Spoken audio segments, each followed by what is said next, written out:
when it comes to your site or your marketing or however it is that you pitch and present yourself, rather than saying like book a call with me immediately, I would say like request a call or apply for a call. Just to kind of put a barrier behind your availability, to put some value on yourself.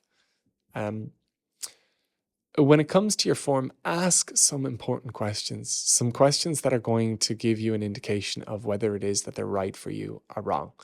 And that's preempted by you being more clear in terms of your messaging on site and on social. Like the clearer you are in terms of who you are and the work you do, the clearer it is, the clearer the connection will be between the right clients and the wrong clients. But when they come to your site and they like what they see and they click like apply or request a call, they come to a form and you're not just like taking their number and email and jumping into a meeting, or you're not giving them access to book onto your Calendly right away. You're actually asking them a few questions of, for example's sake, why are you looking for coaching?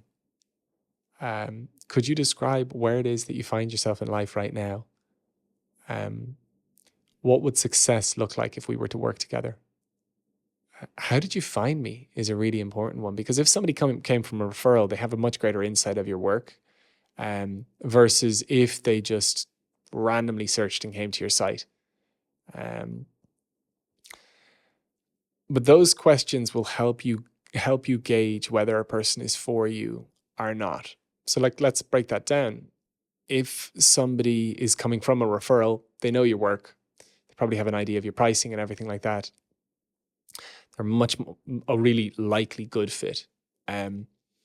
If somebody can say, hey, look, this is what I'm looking for from coaching, and it feels fair, like they know what it is that they're coming to. Like,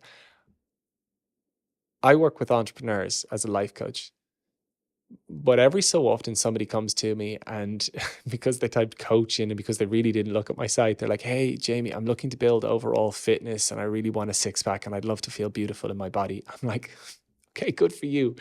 Wrong fit. So having those kind of questions that's such an obvious example, but it is good. Having those kind of questions will again help you just streamline who you talk to and who you don't. There are so many coaches, and I'm sure you've seen it so often, where people just book straight into their Calendly and they have like full days of calls, of which like half are generally completely irrelevant and wasted time. And I really don't want that for you. I want you to kind of, you might get less leads, but the leads will be more aligned and better fits for you. And that's really important. Like thinking about your mental health. If you're sitting, firstly you get all excited because like, whoa, my schedule's all booked up with calls. But then you sit through a whole day of calls and half of them were just completely irrelevant. You're going to feel bad about your business. You're going to feel bad about yourself. Whereas if you've got a couple of calls and you know that they are aligned and you know that they're a right fit for you, your energy is going to be entirely different. So sometimes less is more. And that also what would success look like in working together? Sometimes people have crazy expectations and you don't want to work with crazies. You don't want to work with people that are essentially coming to you as like a miracle drug. So